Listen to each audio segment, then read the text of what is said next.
minus 8.5 minutes. Nuclear weapons are one of the greatest threats to humanity. Every year there's a meeting to assess the risk of global catastrophe and set the doomsday clock. The hands are currently at 90 seconds to midnight, the closest they've ever been. With unique access to the experts who set the clock. This is a very dangerous time. Leaders are not acting responsibly. I want to find out what's brought us from Oppenheimer's invention to this point. Now I am become death, the destroyer of worlds. Nuclear weapons, nuclear terrorism, nuclear proliferation.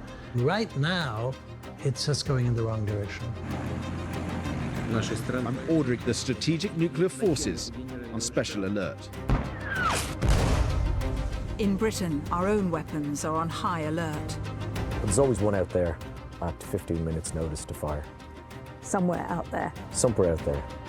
And American nukes could soon be back on British soil. If we get Trump in there next time, and he may press the button because he's got a bigger button than Putin, then we are a target.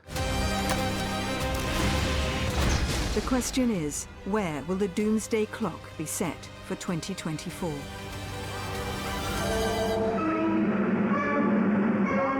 Now.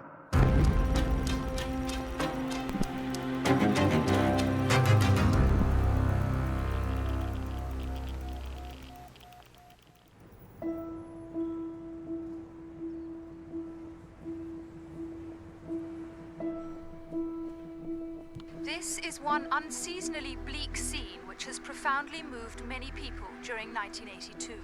Well, here's the Greenham Peace Camp, 40 years ago now. Their peaceful protest against the sighting of cruise missiles here is into its second winter, despite... When I was a young reporter in the 80s, the nuclear threat was ever present. People talked about the threat of nuclear war between Russia, then the Soviet Union, and America all the time, and then it went away. And it really receded into the background, except I kept on investigating. Is the Islamic Republic actively seeking to get the means to make a nuclear bomb? It's often rogue nations, rogue actors as they were called, trying to get weapons. North Korea's tested a nuclear bomb believed to be 10 times more destructive than Hiroshima. Oh, it's huge. So what, the whole village comes in here, that's the idea. In the last few years, we've had a whole host of global uncertainties, and now it seems that the nuclear threat is really back on the agenda again. The story of the atomic threat begins almost 80 years ago, in 1945. You may have seen that before. A film showing the bursting of the first atom bomb, the experimental one, in New Mexico. It was dropped from a steel tower and filmed from about 6 miles away. Afterwards, cameramen and reporters put on special canvas boots as a precaution against picking up dangerous particles left in the circle of devastation. And as for the steel tower from which the bomb had been dropped, this is all that was left of it.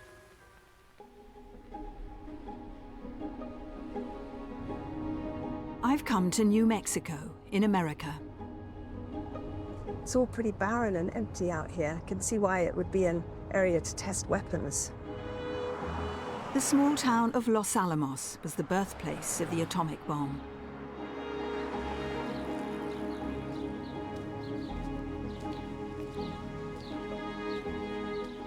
It feels so peaceful here. It's extraordinary to think that this is where it all started. This is where the first atomic bomb was built and developed by Robert Oppenheimer and his team, the so-called father of the atomic bomb.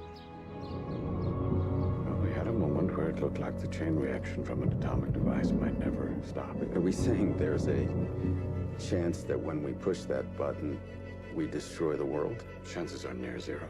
Near zero. What do you want for theory alone? 0 would be nice. The recent Hollywood blockbuster, Oppenheimer, told the story of the Manhattan Project and the development of the first atomic bomb.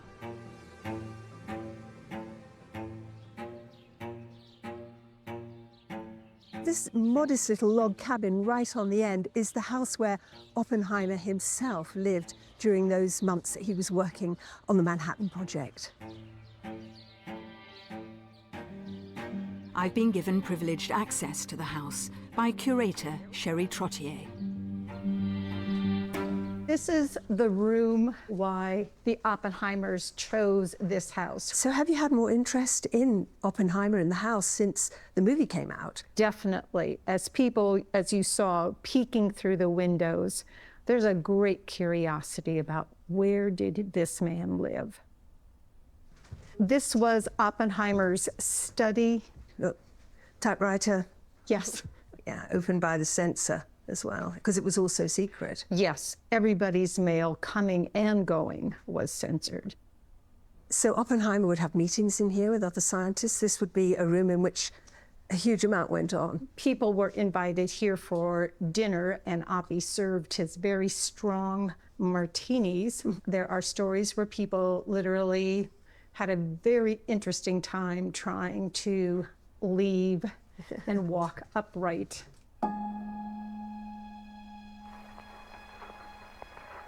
The basics of nuclear weapons hasn't really changed since the first bombs were developed in the 1940s. They are still based either on fission, which is the splitting of atoms to release power, or they are based on fusion, which is the fusing together of atoms to create power. What we think of as a nuclear weapon is actually a number of different components. So there is a warhead, which is essentially the bit that goes bang. That contains the fissile material, whether it's uranium or plutonium. The warhead has to be transported in a certain way, and it's what we call a delivery system. So it may be, this warhead may be in a bomb that's dropped from an aircraft, it may be on top of a missile of all sorts of different ranges, or indeed it could be in a whole host of different ways as well.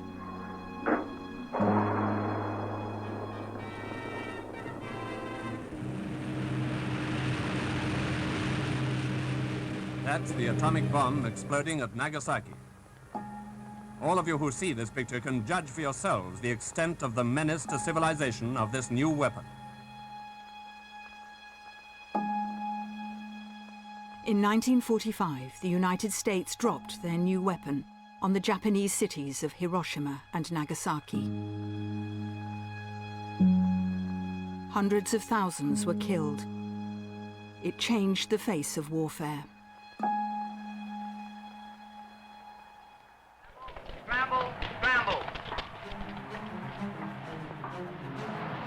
America had ignited a nuclear arms race. 4 years later, Russia began testing atomic weapons. Взрыв произошел на высоте 380 метров. Followed by the UK in 1952. After the first blinding flash, Dr. Penny turns round with a smile of satisfaction to view a colossal spectacle. In the 60s, France tested. The film record has been heavily censored by the French authorities, but this picture is impressive evidence of the bomb. Followed by China. Those who now possessed nuclear weapons had the ultimate means to deter an attack, giving them enormous power. Soon the nuclear club grew. India detonated its first weapon in 1974. Then Pakistan developed the bomb in the 90s. It's widely believed Israel has nuclear weapons, though it's never confirmed this. In 2006, North Korea carried out its first nuclear test.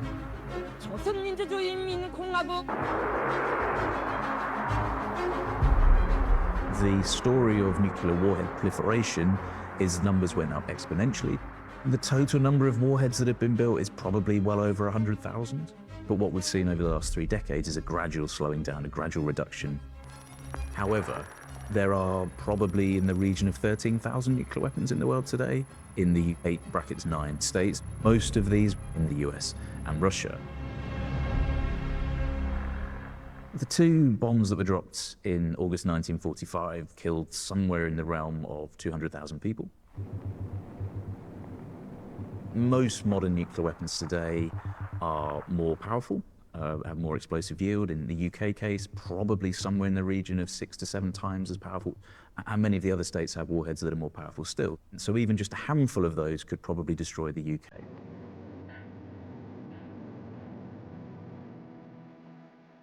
The explosions at Hiroshima and Nagasaki and the radiation sickness that followed showed the true horrors of nuclear weapons.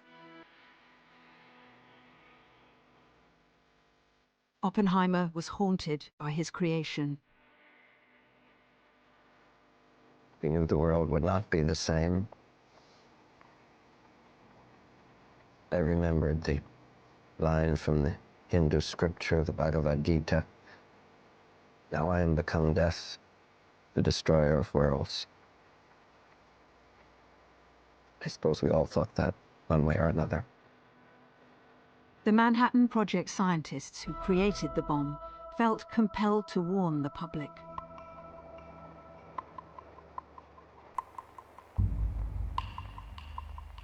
They came up with the idea of the Doomsday Clock, to visualize how close we are to destroying our world.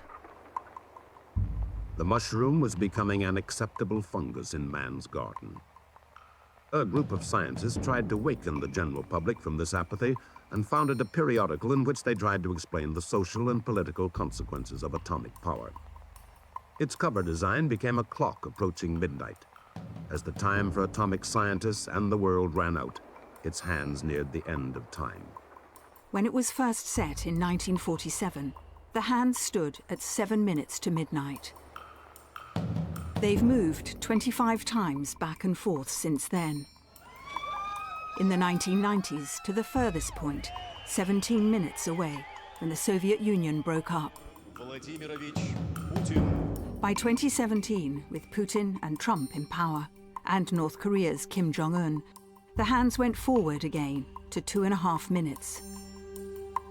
Today, on top of the nuclear concerns, climate change and threats from new technologies like AI are part of the assessment.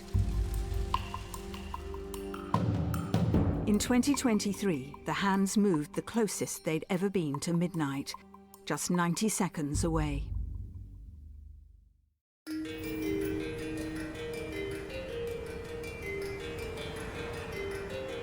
I've come to Chicago, where the Bulletin of Atomic Scientists is based.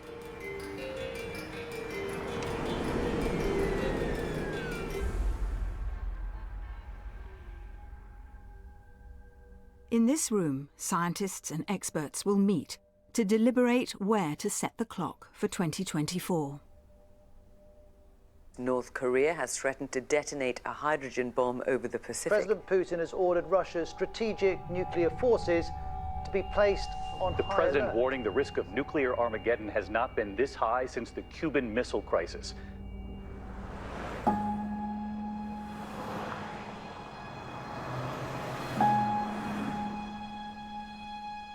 The Bulletin's president is Rachel Bronson. Nice to meet you. Very nice to meet you. Nice to meet you as well. So this is the Bulletin. This is the Bulletin. Bulletin of Atomic Scientists covers. Yeah, they go back 75 plus years.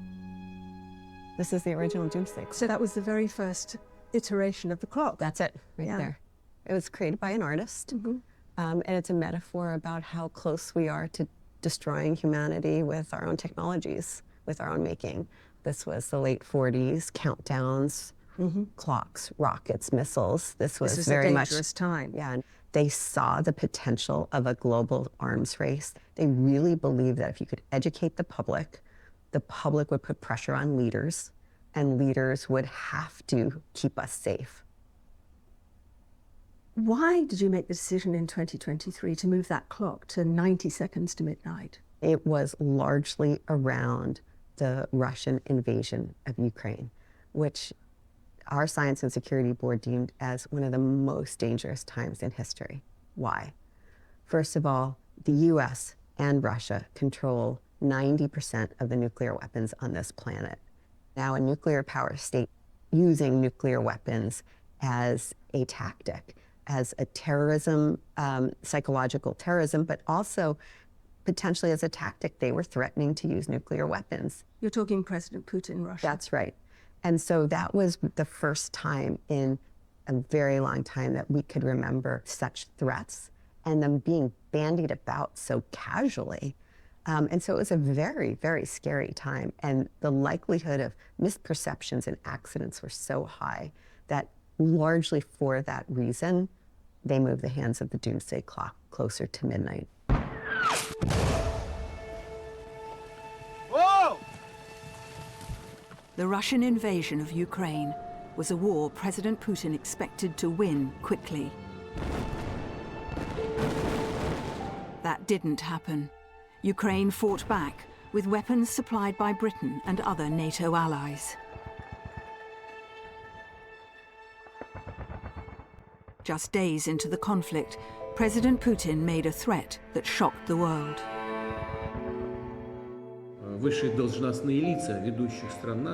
Top officials of leading NATO countries are making aggressive statements about our country. Therefore, I'm ordering the Minister of Defense and the Chief of the General Staff to put the strategic nuclear forces on special alert. Putin's warning to the world not to join the fight alongside Ukraine revived fears of nuclear war not seen since the 1960s.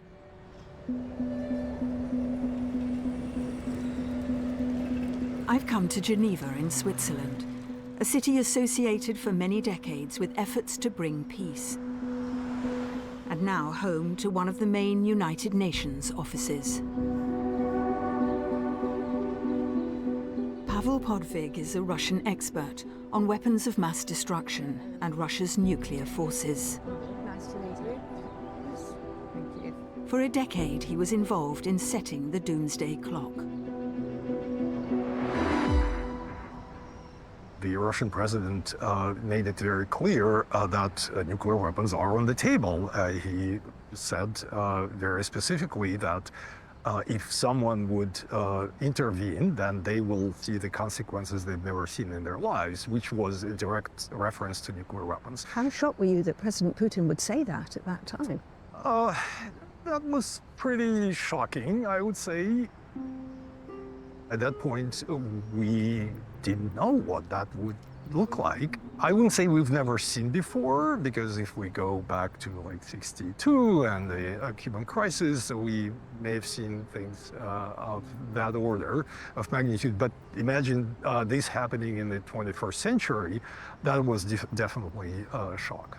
And President Putin, why did he do this? And what does it tell us about him and how far he might be prepared to go? Well, this is exactly what nuclear weapons are there for, to make sure that you have a certain freedom of action. And at that time, apparently the Russian president believed that by making these statements, he could deter the West from intervening on the side of Ukraine, which was a correct calculation. This is how deterrence works. But do you think there's a danger that if he was backed into a corner, if there was an existential threat to Russia, that Putin could use nuclear weapons? Well, technically, yes. The weapons are there.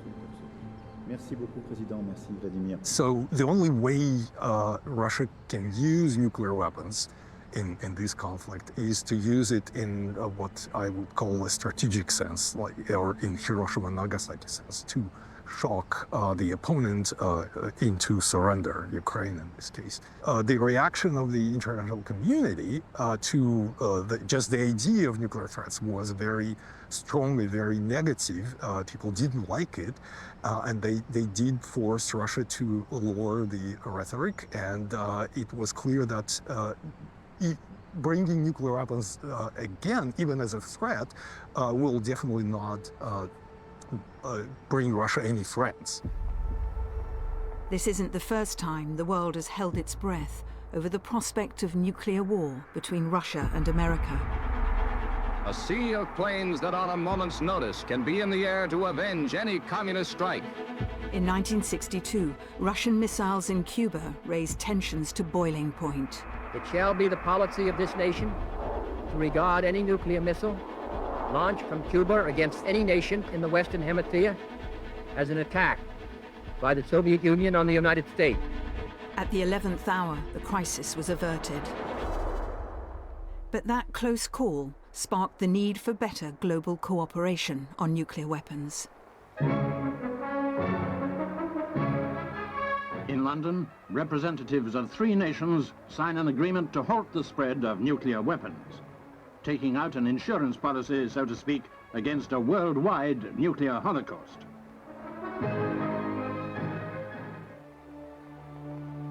In 1968, the Non-Proliferation Treaty was signed.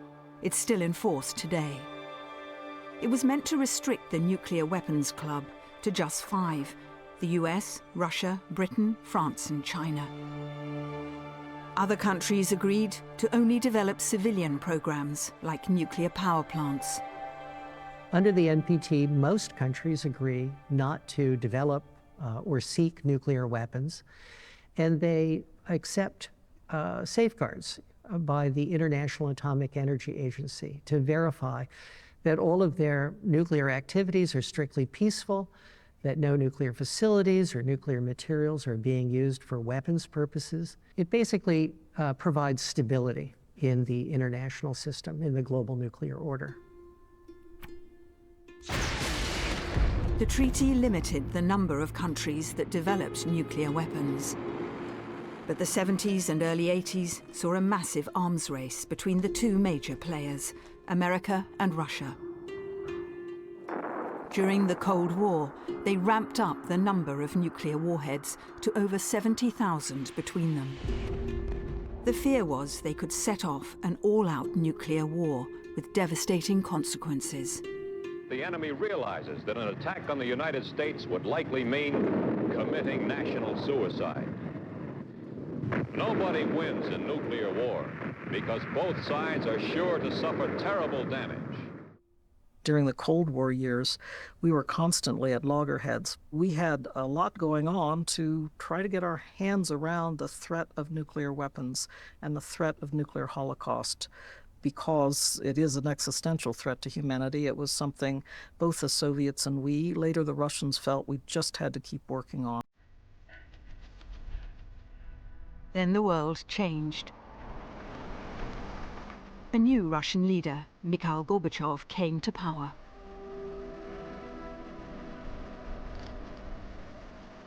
The world had waited 6 years for this moment, and yet Mr. Gorbachev's first words were easygoing and natural. Dobry den, he says. Good morning. Gorbachev and President Ronald Reagan met at a historic summit.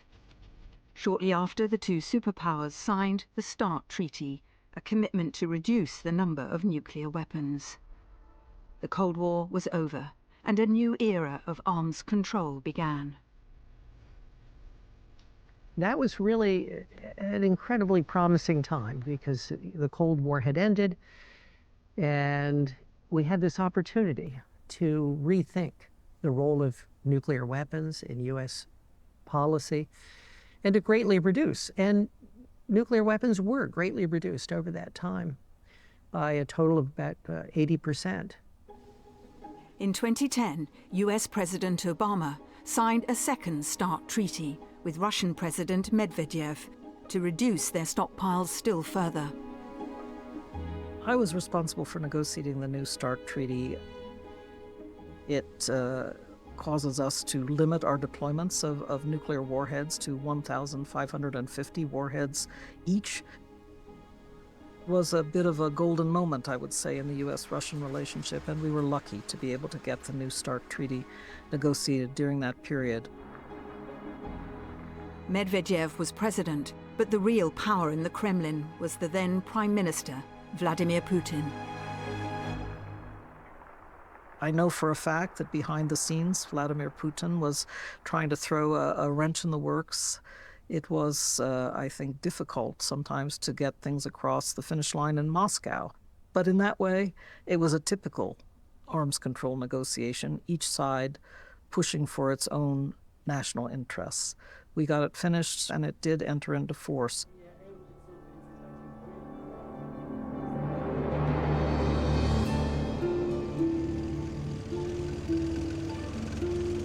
Today, President Putin's invasion of Ukraine and his nuclear threats have brought cooperation with America to a halt.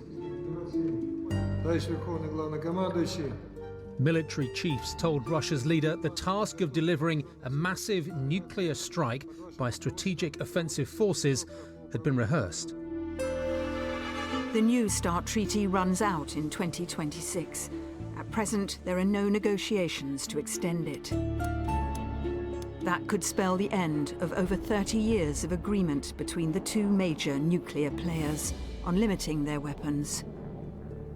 We are no longer conducting on-site inspections or really exchanging information that provides both sides a great deal of predictability about nuclear weapons systems on the other side. So to me, it's a tragic moment for nuclear arms control. Putin hasn't just challenged America, but all European countries in NATO, protected under the US nuclear umbrella. Russians have made direct threats to use nuclear weapons against Britain, one of the founding members of NATO. Но мы, может быть, и будем применять, но точно не по Украине. Нам там жить еще. Успокоили. Нам там жить еще. С британских островов в течение 3 минут сделать марсианскую пустыню? Ничего не ответит. That's put the UK's nuclear readiness on alert. Britain's nuclear deterrent is housed in the west of Scotland. So this is Faslane. This is the hub, the absolute hub of Britain's nuclear deterrent. And you know that because of the security fence, which is really extensive right round the base, heavily electrified, and barbed wire right along the top of it. Since the height of the Cold War, Naval Base Clyde on the banks of Gairloch has been at the heart of the UK's nuclear policy. That's the guard post, the entrance to the base. The only way you can really see the base is by going up high.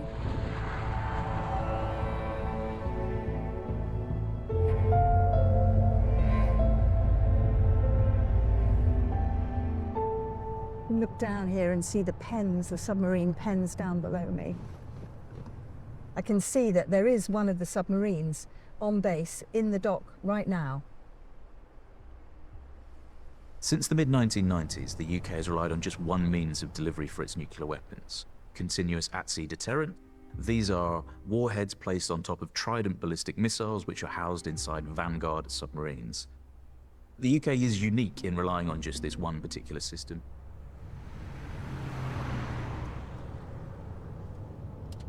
Here he is. Fergal Dalton is a retired lieutenant commander who served on HMS Victorious as chief weapons engineer.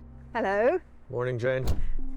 Nice to meet you, Fergal. And you. What a lovely morning. Yeah, welcome to Faslane.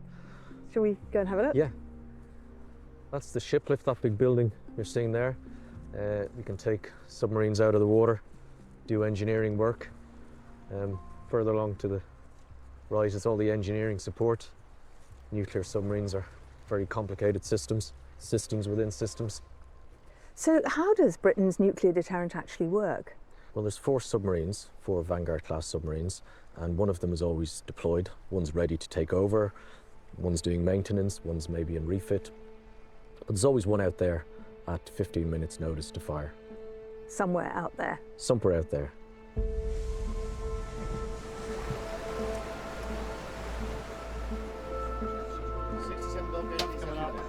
Do the crew know where they're going? The crew absolutely do not know where they're going. The captain and the navigator will know where they're going. Does the Prime Minister know where they are? No, nobody back on land knows where they are. Nobody in the military chain of command on land knows where the submarine is. Nobody in Britain knows where it is. The Prime Minister doesn't know. And the whole point being that if the Prime Minister had a gun literally put to his head and was asked, where is your nuclear weapon arsenal, he wouldn't be able to answer the question. And what is the command structure between government, between those submarines, wherever they are out at sea? How does it work? That starts with the Prime Minister, and the Prime Minister would give that instruction to the military, Chief of Defence Staff. When the message would come in on board to the submarine, myself as the weapons engineer officer and the executive officer would both go to the communications department and pick up the message, and we would hold it aloft, holding it to each side so the whole crew could see that we have this message. And then we would go and encrypt it with the commanding officer and the strategic missile officer. And we would check that that is a properly authenticated, valid message. Because there's a heck of a lot at stake. Yes, the whole point of the nuclear deterrent is that it's never actually fired. People say, oh, you know, it's a weapon system that would never be used. It's being used at the moment. As we speak at the moment, there is a nuclear deterrent out there. The Vladimir Putins of this world know that it's out there, and they know that it's credible and that we could use it if needs be.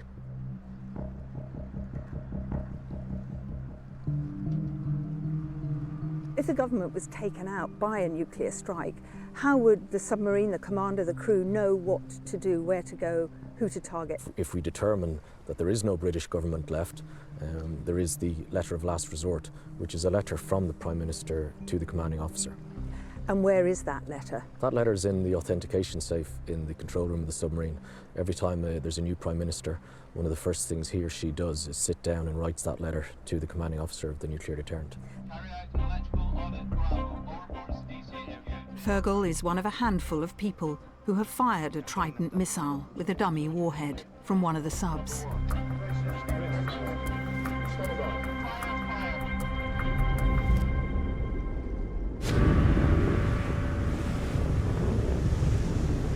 We're demonstrating to our military commanders that we can safely operate and deploy nuclear weapons. We're also demonstrating to our political bosses that we have this ability, this capability. And there's also an element of demonstrating to the potentially hostile nations of the world that Britain has this capability. So I guess when I pulled the trigger and the missile was launched, it was a real sense of achievement, a sense of pride. I think any thoughts you have about it, you do beforehand. How I reasoned that in my own mind was that, you know, Britain is a democratic country. We have elections. There are political parties who stand on a mandate for deploying and operating nuclear weapons, and they win those elections. And we will take our orders from our political bosses.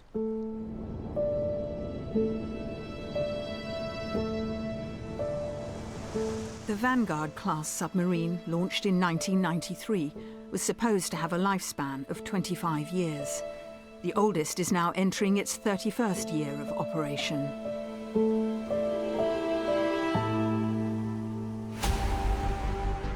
A new class of 4 Dreadnought submarines are currently under construction at a potential cost of £40 billion. The process to replace the current fleet of submarines actually began well over a decade ago. Building submarines takes an awful long time. This is a multi-decade project. Slowly, one by one, the new submarines will replace the current fleet so that by the mid-2030s, we will have a new fleet of nuclear-armed submarines that will then probably be deployed until the 2060s. For decades, Britain has been reducing its warhead stockpile to around 225. We asked the Ministry of Defence to explain their nuclear strategy. They turned down our request for an on-camera interview. But the UK's policy is in publicly available documents from 2021. Well, this is interesting. It says, following the government's most recent defence review, they announced that the cap on the UK's nuclear stockpile would actually increase to no more than 260 warheads. And given the current global security environment, they say, they'd be extending their policy of deliberate ambiguity and no longer making public any operational details. So Britain has increased the cap on its nuclear arsenal by 35 warheads, and there's even greater secrecy around them.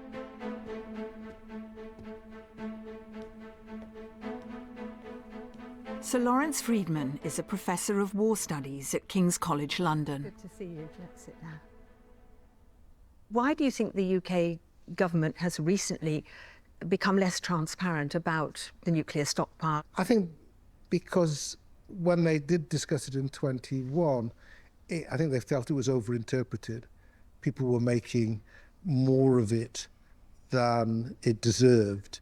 It becomes an issue every time you look at replacing one generation with the next because it looks expensive. There's billions and billions of pounds involved. But that's a question of government priorities rather than sort of the basic strategic principle of whether you're a nuclear weapon power or not. Has it allowed Britain to, as it were, punch above its weight over the years? I think that claim was made, and it was probably true in the late 50s and early 60s, where the UK did play quite an important part in arms control because it was a nuclear power. I don't think it has a major impact now. They're still essentially on the same idea that we're staying in the nuclear business, but we're not trying to compete with the big boys. We're not trying to be a superpower.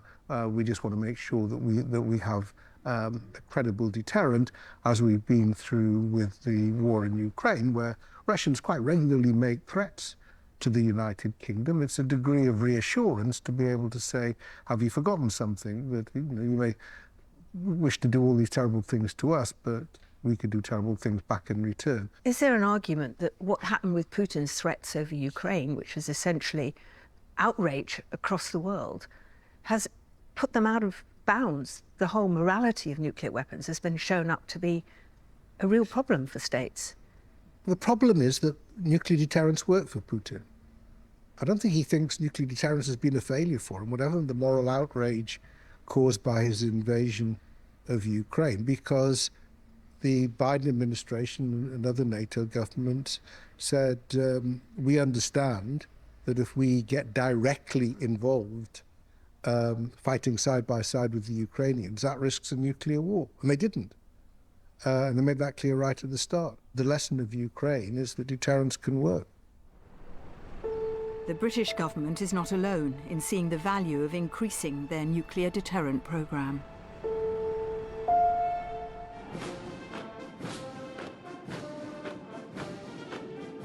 According to the Pentagon, China has significantly expanded its nuclear stockpile in the last year to 500 operational warheads, and it's hoping to double that to 1,000 in the next 6 years.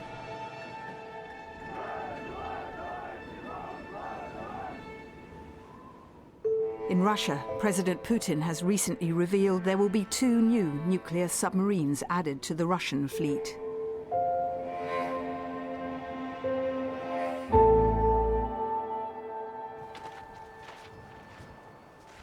In New Mexico, the United States is also modernizing and expanding its nuclear arsenal. I'm looking down on the old Los Alamos laboratories, and in the foreground is the massive new Los Alamos complex, where thousands of scientists are still working today on nuclear weapons research. And over there to the south is the old Trinity test range, where that first atomic weapon was tested. And it is still a test range for the US military today.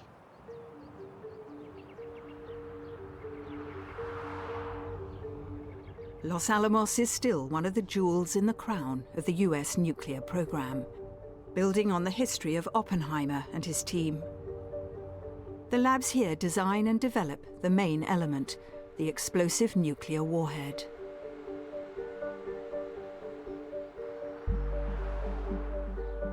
Thomas Mason is the director of the Los Alamos lab. Due to the secrecy of the work, we are meeting in the historic part of the old town. Would you say there was a renewed effort to develop here at the labs, develop those nuclear weapons, because of the concerns that we've seen globally, potentially about the use of such things, which we all thought was long in the distant past? And so right now we're in the midst of a modernization that was really conceived of, before the significant change in the geopolitical environment. Of course, what's happened since then is both in Europe with Russia and its unprovoked invasion of Ukraine, and some of the events in Asia with China rapidly expanding its arsenal.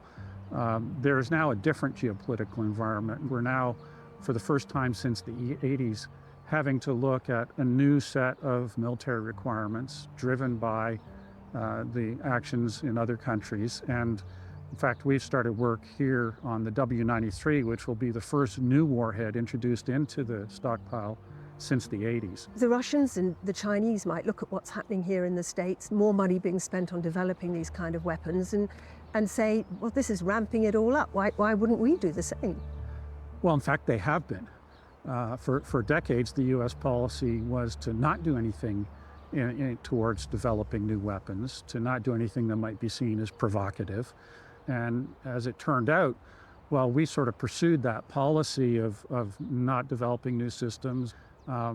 Russia went ahead and modernized their systems. In fact, they're largely complete with that modernization, have introduced a lot of new weapons. And China is in the midst of what has been characterized as strategic breakout. So, I think it was a good effort to kind of demonstrate restraint, but it appears not to have been successful.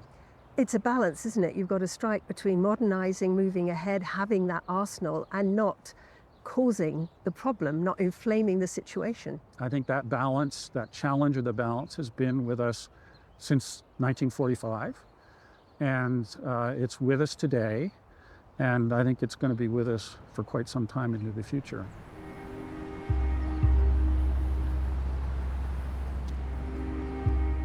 In Chicago, the scientists are meeting to decide where to set the doomsday clock for 2024.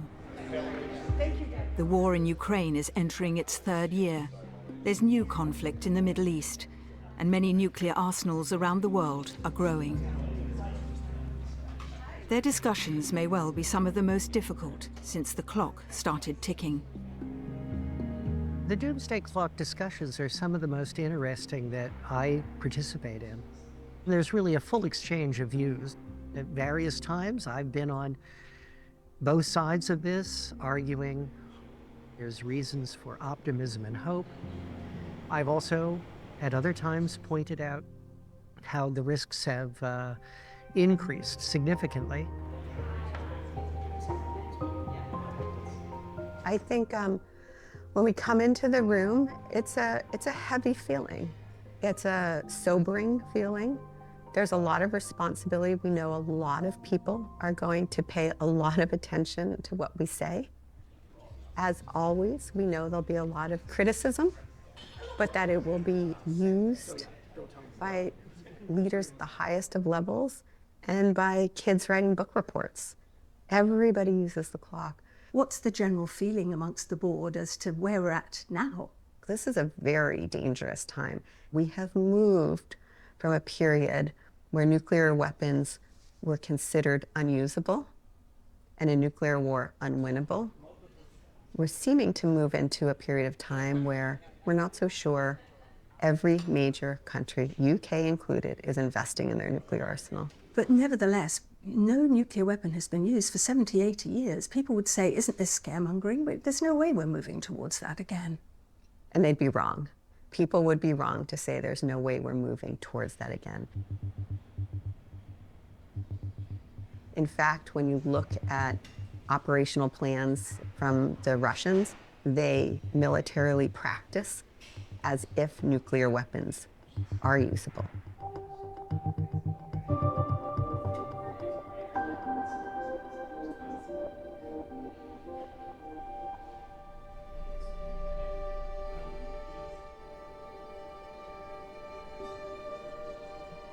With the major nuclear powers investing billions, global tensions are increasing.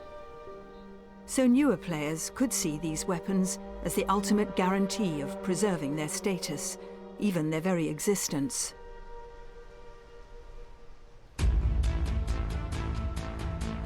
Like North Korea, leader Kim Jong-un regularly showcases their military might on state TV. This clip from 2022 shows the testing of a long-range missile capable of carrying a nuclear warhead.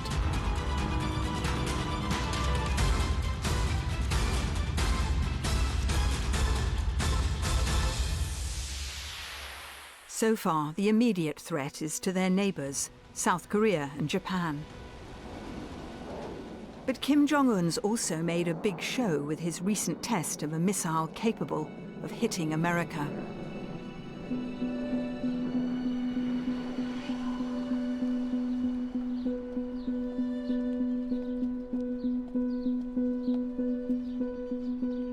I'm meeting scientist Sig Hecker, who's traveled the world visiting nuclear programs, including those of Russia and North Korea. And yes, Jane. Jane, pleasure to meet you. And you. Thanks for coming. Thank you. Come on in. He's also been involved in setting the doomsday clock for many years. Oh, what a beautiful house you've got. Thank you. You see many of the Russian the Matryoshka dolls because Why have you got these dolls? So why did I get those? Because I've been in Russia 57 times Wow. since 1992. So I've worked so close with the Russians. 57 times. 57 times. You beat me. Oh, how many times have you? Maybe 15 or 20. Oh, really? But not 57. So I was just... Siggs recently returned from another visit to the Far East. I've been to North Korea 7 times. So I've been to their nuclear facilities. I've talked to their diplomats. People sometimes look at crazy behavior, by the North Koreans. Would they launch a missile or do a nuclear test? I see all much more of sort of a calculated progression. So what do they have and what could they do with it? So, of course, North Korea being what it is, it's pretty difficult to look inside. So my best estimate at this point, they have been able to build up a pretty good stockpile of highly enriched uranium, over 1,000 kilograms by now. And if they turn all of that into weapons, they may have 50 to 60 weapons today. That's really significant, isn't it? That's really significant. What makes it even worse is what kind of weapons do they have? They've done 6 nuclear tests. First one in 2006 didn't work so well. The last one so far in 2017, that worked too well. So because of that, today, my general assessment is they can put a nuclear warhead on their short and medium-range missiles and deliver them. So in other words, all of South Korea and most of Japan is within reach of a North Korean nuclear-tipped missile. That's really bad. We should have never let them get there, but that's where they are. They have demonstrated the missile or rocket capabilities to reach all of the United States, but they still haven't done enough nuclear tests to make the warhead small enough to put into those missiles and survive essentially the ride, including the re-entry. And so they're not yet there, but that's what they're currently focused on because they want to be able to threaten the United States. They're not there yet, but they could be. They will be there eventually because I've watched them. And every time when somebody said North Korea can't do this, a few years later, they did it. As I think about it, the big concern is nuclear weapons use. Okay, who would nuke the United States? Well, possibly Russia, they have the capability. Possibly China, they've been improving that capability. Who else? North Korea, that's it. So there are only 3 countries that can threaten the United States with nuclear weapons. And this little bitty North Korea of 25 million people is one of those. So another player in this whole field is Iran. Iran wants nuclear weapons. Where's it got to? Iran today has everything in place. So should they decide that they're going to go ahead and enrich the uranium fully up to weapons grade, they could build a bomb in 6 months to a year time frame. That must be a concern. That is a great concern because that in the Middle East, particularly as we see what's happening today, is real. That's very different than North Korea. But Iran, it's a sea of instability in the whole Middle East, and so that's a great concern. But they don't have the nuclear weapons and haven't decided to go there at this point. Some governments see the benefits of having nuclear weapons. But their existence has always proved controversial with the public.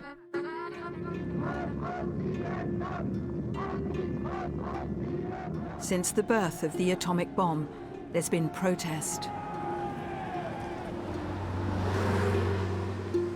In the 1980s, millions took to the streets to voice their opposition to nuclear weapons.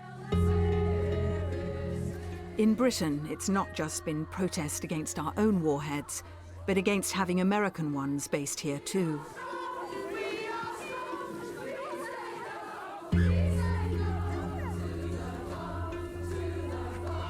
The Greenham Peace Camp was home to thousands of women who fought to get the weapons removed.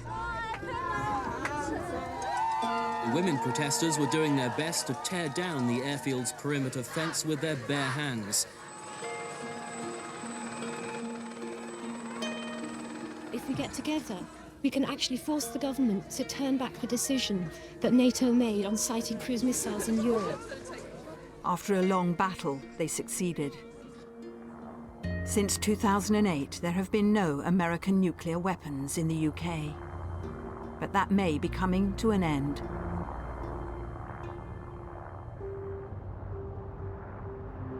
Pentagon budget documents suggest the UK will now be one of 6 NATO countries where US special weapons will be stationed. It could well be here, RAF Lakenheath in Suffolk. US fighter planes that will be capable of dropping such weapons are already based here. And there are now plans by the US Air Force to increase accommodation for a potential nuclear mission.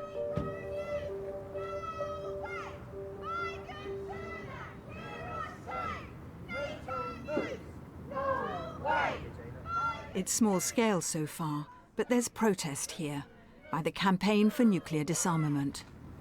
Sophie, hi, I'm Jane. Hi, from the hi, I BBC. got cold hands. No wonder being up there. What's the Yeah. idea of today? What's this about? This is all about putting a spotlight on Lakenheath. We've got overwhelming evidence that the US are planning to site nuclear bombs here.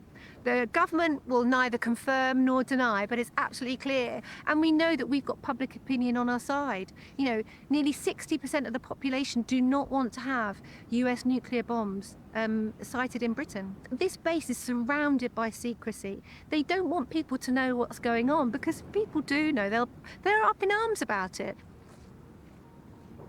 I'm here protesting today because people need to know about the threat of nuclear weapons being stored at this site or anywhere, really. So tell me about the 80s.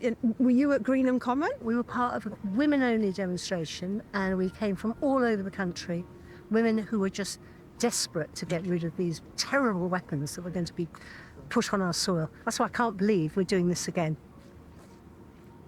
We shouldn't have weapons of mass destruction anywhere in the world, but when they're on your turf, it's extra incumbent on you to do something about it. We've got nothing to do with this base.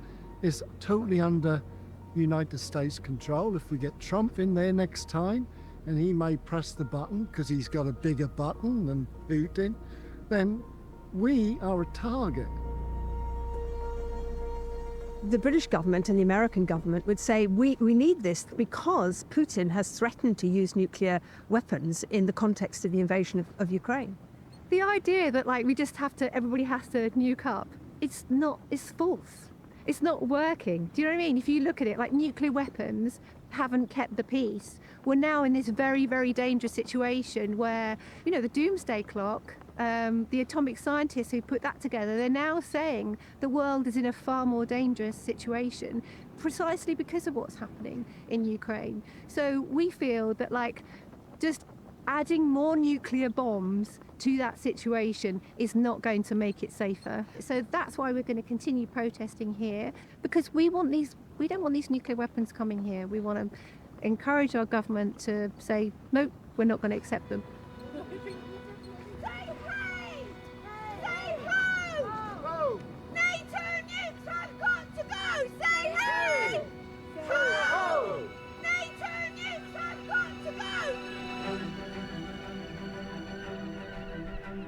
There's now a global movement for a total ban on these weapons.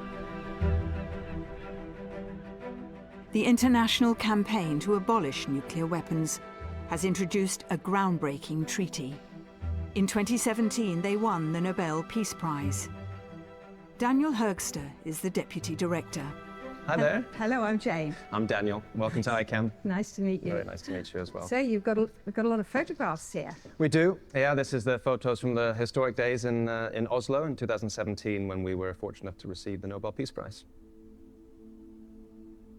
So this is the original medal that we received. You can hold it if you'd like. Was it surprising to get this? Incredibly surprising. We were just 3 people in the office at that time working at ICANN.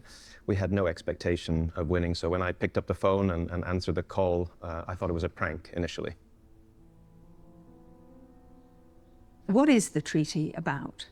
The Treaty on the Prohibition of Nuclear Weapons is the first treaty among governments that comprehensively prohibits nuclear weapons and all activities involved in nuclear weapons, from use to testing to modernization. But it also contains other important provisions that are aimed at helping the communities that were impacted by the nuclear weapons test, over 2,000 of which took place since 1945 as well. So how many nations have signed up and how many are you still trying to get on board? Well, of course, we're trying to get all governments to join the treaty, but currently we have 69 governments that have ratified since the treaty entered into force in 2021. But there's 190 some countries in the world, so you're a long way to go. We are a long way to go. We're under no illusions about how difficult this is going to be. I mean, the nuclear weapon states are steadfastly against this treaty. What about Britain? Because they haven't signed up. We're a nuclear weapons state and not going to sign that treaty. The UK is one of the countries that is very much opposed to the Treaty on the Prohibition of Nuclear Weapons and is perhaps even pressuring other countries to not join the treaty. The UK always talks about nuclear weapons as its deterrent.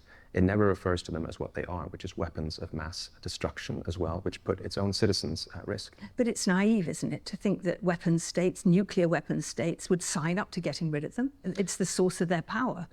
Yeah, nuclear disarmament activists are often accused of being naive. But I think the real naivety comes when assuming that you can have this weapon in the world and that it will never be used, when all the 9 nuclear weapon states are emphasizing constantly that they are ready to use them. So basically, we're trusting the 9 individuals who are in control of those nuclear arsenals to never launch a nuclear weapon.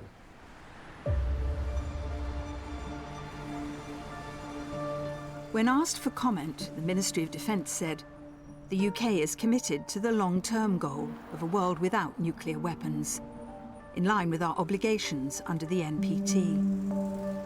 We firmly believe the best way to achieve this is through gradual multilateral disarmament.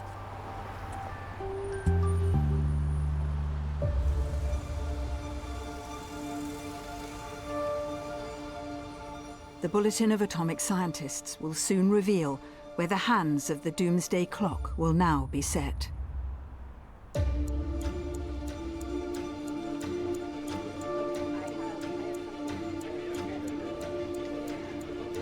So in 2023, we judged that the risks of catastrophe were increasing and unacceptably high, and so we set the clock to 90 seconds, closer to midnight.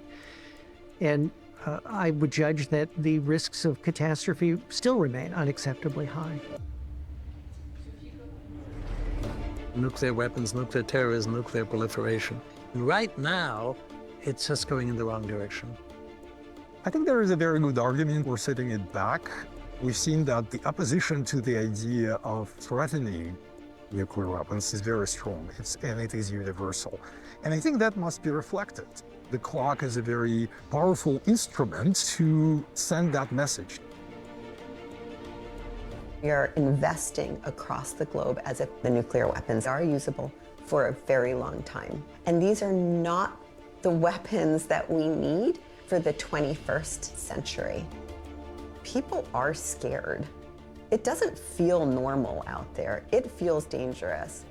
And in some ways, we can say it is. You're not crazy. We should think it's scary and dangerous.